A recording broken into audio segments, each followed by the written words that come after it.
दर्शकों नमस्कार, बहुत बहुत स्वागत है आपका। आप देख रहे हैं आपका अपना पसंदीदा career based phone in live show नई दिशाएं। आपके साथ मैं हूं प्रतिभा। जी हाँ, कई बार युवाओं के साथ ऐसा होता है कि अपने करियर के चुनाव को लेकर कई बार वो बहुत ही कंफ्यूजन की स्थिति में आ जाते हैं। उनके लिए कौन सा बेस्ट करियर हो, उनके लिए सबसे अच्छा ऑप्शन क्या हो करियर में, इसको लेकर वो कभी कभी बहुत ज़्यादा संशय में होते हैं। आपके इस संशय को दूर करने के लिए हम ये कार्यक्रम लेकर आए हैं नई दिशाएं, जो कि आपके मन मस्तिष्क को एक नई दिशा देगा कि कौन सा करियर आपके लिए बेहतर होगा, आपके लिए बेस्ट होगा। चलिए कार्यक्रम की शुरुआत करते हैं। और जैसा कि हर बार हर एपिसोड में हम एक नए करियर ऑप्शन को आपके समक्ष लेकर आते हैं और उसके बारे में तमाम जो बातें हैं आपके साथ शेयर करते हैं। हमारे बीच एक खास मेहमान मौजूद होते हैं, एक प्रतिभागी मौजूद होते हैं जो कि अपने सवाल हमारे खास मेहमान से करते हैं। और सबसे बड़ी बात है कि फोन इन लाइव के माध्यम से आप भी हमारे साथ जुड़ सकते हैं। आज जिस करियर ऑप्शन को हम आपके बीच लेकर आए हैं वो है यूपीएससी। जी हाँ, यूपीएससी यानी कि यूनियन पब्लिक सर्विस कमीशन। आखिर यूपीएससी क्रैक कैसे करें, कैसे compete करें इस परीक्षा में, आज इसी को लेकर हमारे बीच एक बहुत ही खास मेहमान मौजूद है। चलिए आपको सबसे पहले उनसे मुलाकात करवाते हैं। हमारे बीच आज सबसे खास मेहमान जो मौजूद है आप हैं डॉक्टर रणजीत कुमार सिंह। आप 2008 बैच में इन्होंने 49th रैंक हासिल किया है और वर्तमान में बिहार सरकार में प्राथमिक शिक्षा विभाग में निदेशक के तौर पर पदस्थापित है। सर बहुत बहुत स्वागत है आपका हमारे कार्यक्रम। जी धन्यवाद, थैंक यू।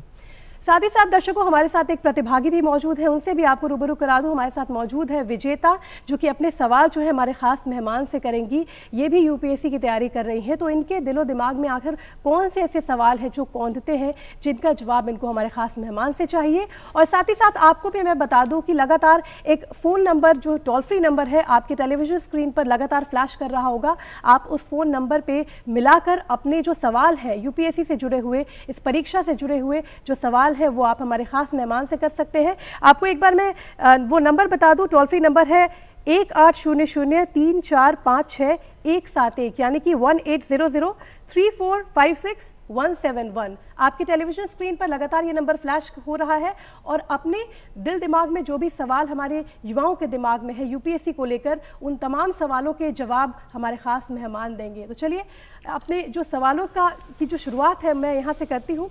सर सबसे पहले मैं आपसे ये जानना चाहूँगी कि कोई भी युवा, उनके दिल दिमाग में बहुत सारी जो बातें चलती रहती हैं, ख़ास करके यूपीएससी की बात करें, काफ़ी टफ परीक्षा मानी जाती है इसको। क्या क्वालिटीज़ होनी चाहिए किसी कैंडिडेट में, किसी युवा में कि वो यूपीएससी की तैयारी करें? सबसे पहले मैं यह बताना चाहूँगा कि जो जितने भी हमारे एस्पिरेंट्स हैं उनमें एक तो डेडिकेशन होना चाहिए, एक कमिटमेंट होना चाहिए प्रिपरेशन को लेकर, क्योंकि ये एक बहुत ही हार्ड एग्ज़ाम्स है और कहा जाता है कि ये वर्ल्ड का सबसे टफेस्ट एग्ज़ाम है। ऐसे में प्रिपरेशन जो है वो उसकी कंटिन्यूटी बहुत ज़रूरी होती है। कई बार हताशा और निराशा भी आती है, कई बार हम प्रीलिम्स करते हैं, फिर मेंस जाते हैं, इंटरव्यू के बाद फिर फाइनल रिजल्ट नहीं होता है। इसमें कंटिन्यू लगे रहने की ज़रूरत है।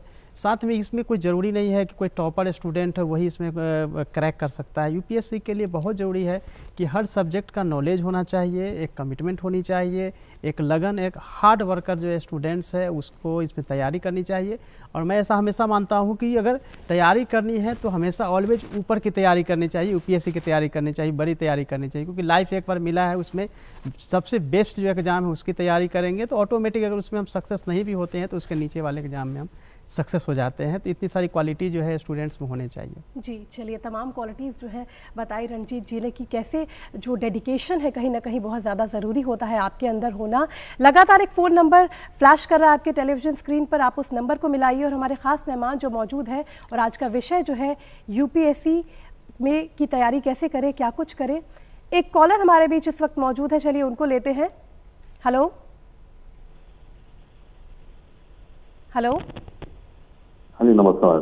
जी नमस्कार सर मैं ये जानना चाह रहा था, मेरा बेटा है क्लैट के थ्रू लॉ कर रहा है जी, और वो यूपीएस की तैयारी करना चाह रहे हैं जी। तो मेन सब्जेक्ट में क्या लॉ रख सकते हैं, कर सकते हैं यूपीएस की तैयारी? जी सवाल आपने सुना रणजीत जी। लॉ सब्जेक्ट रख के बिल्कुल यूपीएससी की तैयारी कर सकते हैं, क्योंकि मेंस में सब्जेक्ट का चयन करना होता है। एक ऑप्शनल पेपर होता है जो कि 250 मार्क्स का एक पेपर होता है, टोटल एक ऑप्शनल पेपर जो है 500 का होता है। लॉ पेपर को रख के हम लोग उसकी तैयारी कर सकते हैं, कोई प्रॉब्लम नहीं। जी बिल्कुल, कोई प्रॉब्लम नहीं है, लॉ पेपर को भी रखकर आप तैयारी कर सकते हैं। ये सवाल का जवाब था। हमारे बीच हमारी एक प्रतिभागी भी मौजूद है जो कि यूपीएससी की तैयारी करने वाली हैं और एस्पिरेंट हम कह सकते हैं। क्या सवाल है आपका विजेता हमारे खास मेहमान? सर, मैंने पिछले ईयर अपने ग्रेजुएशन कंप्लीट किया है, तो मुझे ये पूछना था कि मुझे पीटी क्रैक करने के लिए कौन से मैगजीन्स से पढ़ने चाहिए जिससे मैं क्वालिफाई कर जाऊँ?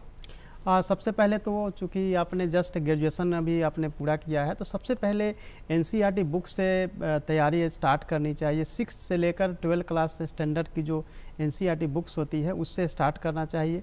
और जो भी आप पढ़ें उसमें हमेशा जो है रेड पेन से उसमें मार्क करें और जो इम्पोर्टेंट चीज़ है उसको नोट डाउन करते जाएं, ताकि रिवीजन के समय जो है वो आसानी होती है। सेकेंड थिंग है कि जो आप मैगजीन की बात कर रहे हैं, तो मैगजीन बहुत सारे मार्केट में है, लेकिन बहुत सारे मैगजीन्स को कभी भी नहीं पढ़ना चाहिए। मैगजीन जो सिलेक्टिव मैगजीन्स है उसी को लेना चाहिए। जैसे सिविल सर्विस टाइम्स एक मैगजीन्स है, इंग्लिश में आती है, और हिंदी में देखना हो तो प्रतियोगिता दर्पण एक मैगजीन्स आती है, उसको पढ़ना चाहिए। न्यूज़पेपर में बहुत सारे न्यूज़पेपर्स है, लेकिन ये ध्यान रखना चाहिए कि जो एडिटोरियल पेज होता है उसको पढ़ना चाहिए। उससे आपका एक जो विचार है, ओपिनियन है, वो बनता है, इसीलिए उन सब चीज़ों पे फोकस करना चाहिए। सेकेंड है कि बहुत सारी चीज़ें मार्केट में, बहुत सारी मैगजीन्स है, बहुत सारी बुक्स है, लेकिन आपको कितना पढ़ना है यह देखना, और सबसे ज़रूरी होता है कि क्या नहीं पढ़ना वो जानना ज़रूरी होता है। इसलिए जानने यह जरूरी है कि क्या पढ़ना है, इसलिए सिलेक्टिव पढ़ने की जरूरत है। यानी मैगजीन्स जो है वो सिलेक्टिव है, उनको पढ़े। अभी इस वक्त हमारे साथ एक कॉलर जुड़ रहा है हमारे साथ। Hello hello. हाँ हेलो जी, अपना नाम बताइए और कहाँ से बोल रही हैं आप, बताइए। हाँ, मैं स्नेहा बोल रही हूँ, नालंदा जिला से। जी। और जी स्नेहा, अपना सवाल कीजिए। हाँ, मुझे जो कि पूछना ये था कि यूपीएससी में इकोनॉमिक्स सब्जेक्ट लिया जा सकता है और उसका मतलब शुरुआत कहाँ से किया जाए? जी स्नेहा, आप यूपीएससी में बिल्कुल इकोनॉमिक्स पेपर रख सकती हैं मेंस में, और उसकी शुरुआत जो है आप 11th क्लास की एनसीईआरटी की बुक्स है उससे आप स्टार्ट कर सकती हैं। उसके अलावा जो है फाड़िया की बुक आती है, वो माइक्रो और मैक्रो इकोनॉमिक्स, उसको आप लेके स्टडी स्टार्ट कर सकती हैं। तो मैं कहूँगा कि सबसे पहले आप एनसीईआरटी से स्टार्ट करिए, उसके बाद टेक्स्ट बुक जो है उसकी आप पढ़ाई करिए। और मेंस में आपको फ़ायदा तो होता ही है, प्रीलिम्स में भी बहुत बड़ा पोर्शन जो है वो इकोनॉमिक्स से पूछा जाता है, तो ऑप्शनल के रूप में इकोनॉमिक्स एक अच्छा सब्जेक्ट हो सकता है। जी, यानी कि एनसीईआरटी की जो किताबें होती हैं उनका अध्ययन करना बहुत ज़्यादा ज़रूरी होता है, ये बात आपने बताई। अच्छा रंजीत जी, एक सवाल जो बहुत ही जनरल सवाल है, ये मैं तमाम जो हमारे युवा हैं उनके बिहाफ पे मैं ये सवाल आपसे कर रही हूँ कि स्ट्रैटेजी की बात होती है, तो कई बार लोगों को लगता है कि शायद दिन भर पढ़ने से वो यूपीएससी कम्पीट कर पाएंगे। क्या कुछ स्ट्रैटेजी बनानी होती है उनको, ये आपसे जानना चाहूँगी। देखिए, पढ़ाई का जो मैं तरीका समझता हूँ, जो मैं बहुत ही इंपॉर्टेंट बात बताने जा रहा हूँ स्टूडेंट्स को, पढ़ने का एक सीक्वेंस होता है। सबसे पहले आप अध्ययन करें, चिंतन करें और फिर लेखन करें। यदि कोई भी वर्ल्ड का कोई भी एग्जाम अगर आपको क्रैक करना है तो सबसे पहले आपको अध्ययन करना होगा, यानी कि आप रीडिंग डालिए। उसके बाद चिंतन करिए। चिंतन करने यानी आपने जो पढ़ाई की है उसके बारे में सोचे, बार बार सोचे कौन सा क्वेश्चंस पूछे जाते हैं, कैसे क्या क्या आपने पढ़ाई की है। देन फिर उसको राइटिंग में आपको लाने के लिए रिटर्न आपको लिखना है, यानी कि लेखन का वर्क करें। अगर ये 3 प्रोसेस अगर आप करते हैं कंटिन्यूस सीक्वेंस वाइज, तो निश्चित रूप से आपकी तैयारी जो है प्रॉपर हो पाएगी। दूसरी बात है कि जो स्ट्रेटजी की जहाँ तक सवाल है, हमेशा जो है वो टेक्स्ट बुक पे फोकस करना चाहिए, गाइड या दूसरे जो बुक्स होती है उससे दूर होना चाहिए। और हमेशा जब भी आप पढ़ाई करें, पढ़ाई के साथ लिखने की कोशिश करनी चाहिए, जिससे कि आपको ज़्यादा याद हो। जब भी आप पढ़ें तो अगले दिन मॉर्निंग का जो टाइम होता है, आपने जो कल पढ़ाई की है उसको रिवीजन में ज़रूर डालना चाहिए। रिवीजन जितना ज़्यादा आप करेंगे उतना ज़्यादा आपका जो कॉन्सेप्ट है वो क्लियर भी होगा, याद भी ज़्यादा होगा।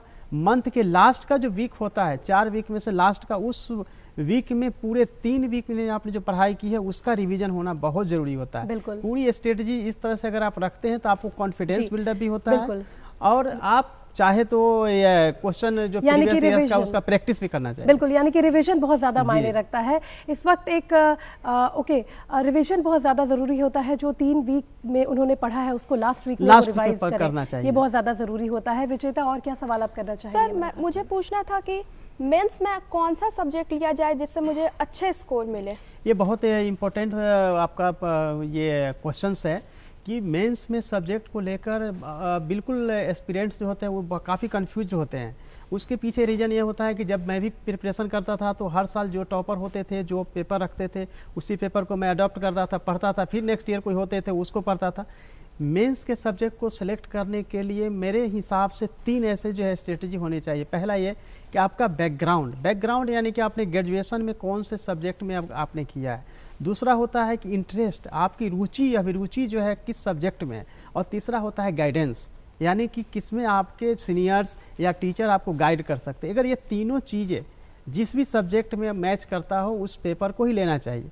लेकिन कई बार ऐसी सिचुएशन होती है कि इंजीनियरिंग बैकग्राउंड के हैं और उनको हिस्ट्री पढ़ना है, लेकिन अगर उसमें इंटरेस्ट है और गाइडेंस है तो लेना चाहिए। यानी कि 3 जो चीज़ें मैं बता रहा हूँ, 3 में से यदि 2 चीज़ें मैच करती हो तो निश्चित रूप से वो पेपर को ले सकते हैं। और मुझे लगता है कि जितने भी हमें सुन रहे हैं अभी या देख रहे हैं अभ्यर्थी, उनको समझना चाहिए कि ऑप्शनल पेपर सेलेक्ट करने का यही 3 बेस होता है।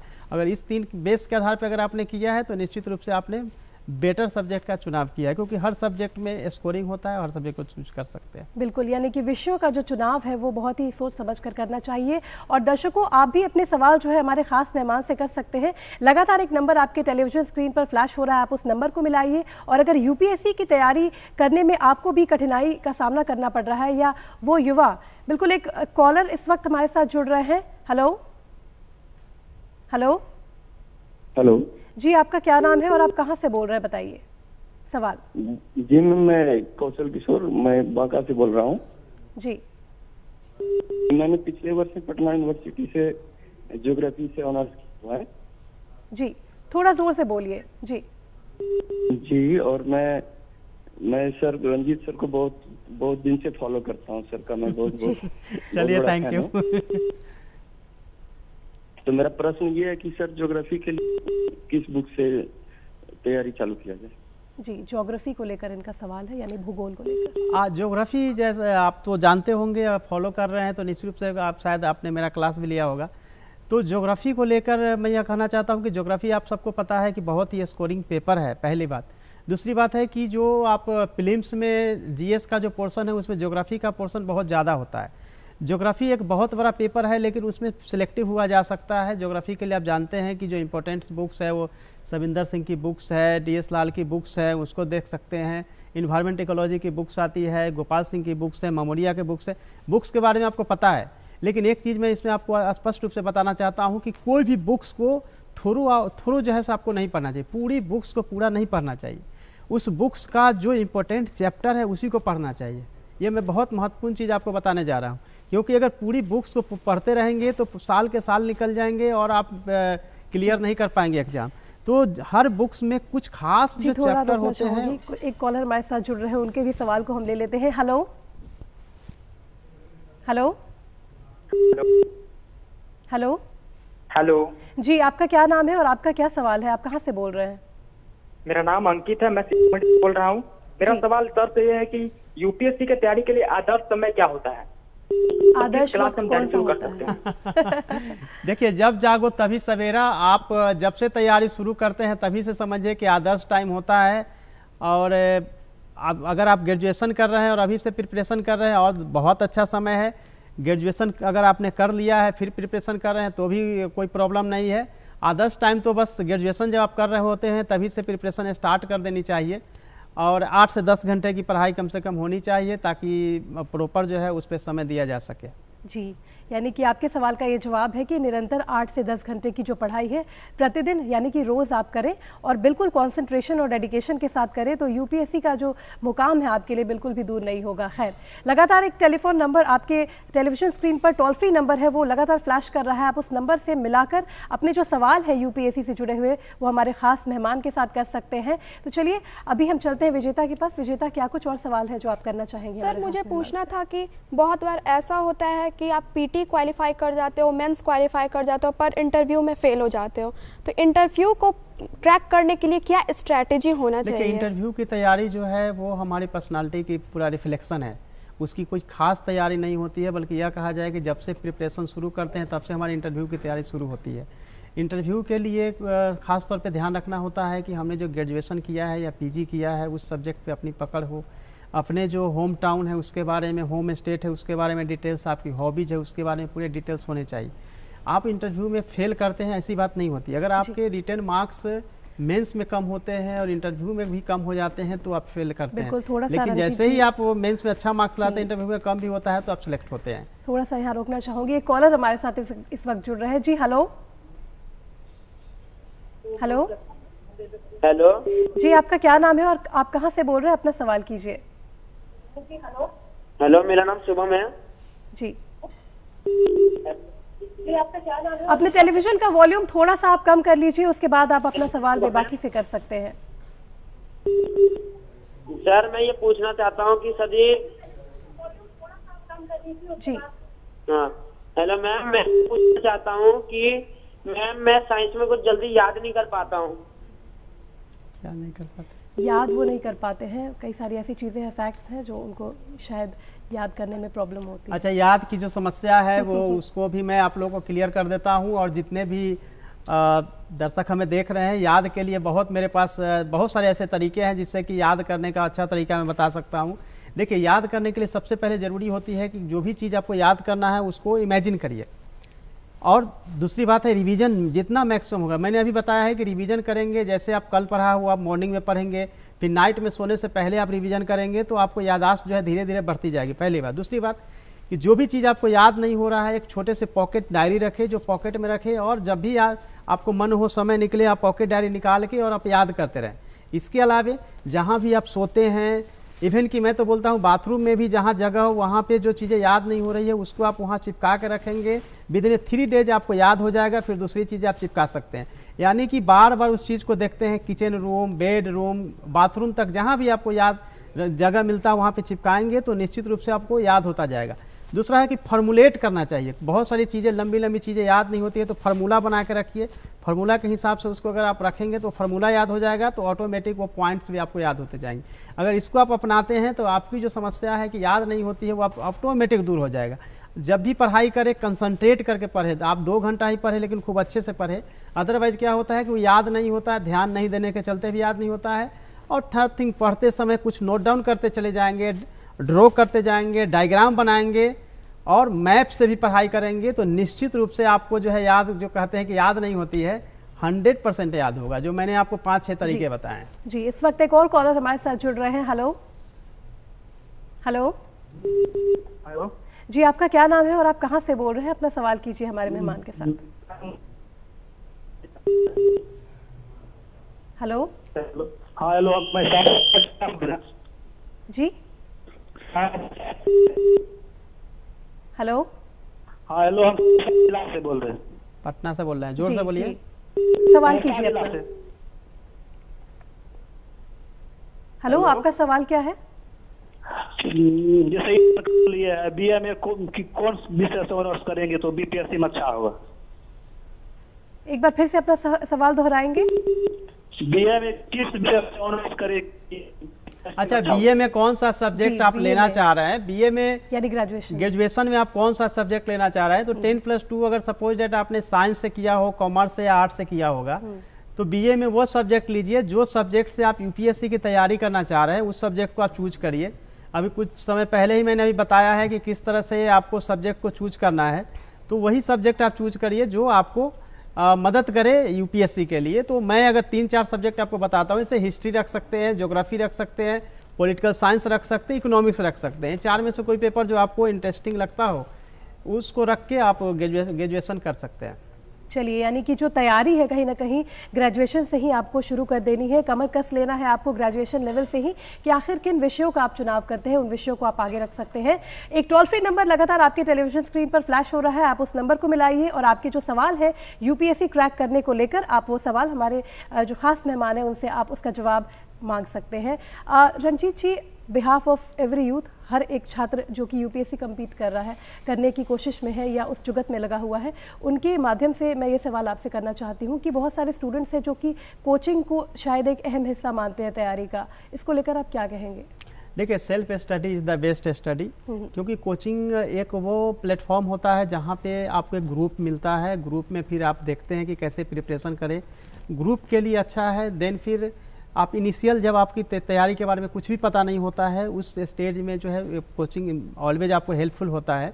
लेकिन अल्टीमेटली जो आप रूम में अपने स्टडी टेबल पे जो आप पढ़ाई करते हैं वही आपको ज़्यादा से ज़्यादा फ़ायदा कराता है, क्योंकि कोचिंग क्लासेज में आपको बताया जाता है, समझाया जाता है, देन फिर आके अपने स्टडी रूम में फिर से उसको पढ़ना पड़ता है, यानी कि डबल टाइम उसमें आपको किल होता है। तो self study is the best study. हमने तो कोई कोचिंग क्लासेज नहीं किए हैं, लेकिन जो लोग जो नए एस्पिरेंट्स हैं उनको कोचिंग क्लासेज, उसमें भी जो स्टैंडर्ड कोचिंग क्लासेज है, क्योंकि कुकुरमुत्ते की तरह पटना में बहुत सारे कोचिंग क्लासेज है, उनसे बचना चाहिए। जो अच्छे कोचिंग क्लासेज है, जो अच्छे टीचर्स हैं, वहीं जाना चाहिए, अदरवाइज आपका टाइम किल होगा। बिल्कुल, यानी कि सही कोचिंग क्लास का चुनाव करना बहुत ज़्यादा ज़रूरी होता है, लेकिन उससे भी ज़्यादा ज़रूरी होता है कि आप सेल्फ स्टडी पे कितना ध्यान देते हैं। विजेता, क्या सवाल है आपका? सर, ऐसा बोला जाता है कि आपको यूपीएससी क्रैक करने के लिए आपको दिन रात पढ़ना पड़ता है, तो कितने घंटे एक एस्पिरेंट्स को देना चाहिए ताकि वो क्वालिफाई कर जाए एग्ज़ाम? देखिए, मैं आपको बताऊं कि यूपीएससी के लिए एक ड्रीम जो है यूपीएससी करना, क्वालिफाई करना, वो दिन रात पढ़ने की जहाँ तक सवाल है तो दिन रात पढ़ने की ज़रूरत नहीं है, लेकिन दिन रात जीने की ज़रूरत है। आप जब भी सोए उठे जागे, आप यूपीएससी के बारे में ही आप सोचते रहे हमेशा। लेकिन पढ़ाई कम से कम जो है 8 से 10 घंटे की आपकी होनी चाहिए।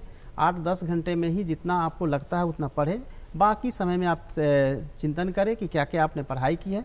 8 से 10 घंटे की पढ़ाई जो है वो इनफ है, और 2 साल की स्टडी कम से कम होनी चाहिए। बिल्कुल, यानी कि 8 से 10 घंटे की पढ़ाई और 2 साल की जो रिगरस मेहनत होती है, लगातार मेहनत, आपको डेडिकेशन देना पड़ता है। एक टेलीविज़न स्क्रीन पर आपके एक नंबर जो है लगातार टोल फ्री नंबर है, आप अपने सवाल हमसे उस टोल फ्री नंबर पर मिलाकर कर सकते हैं।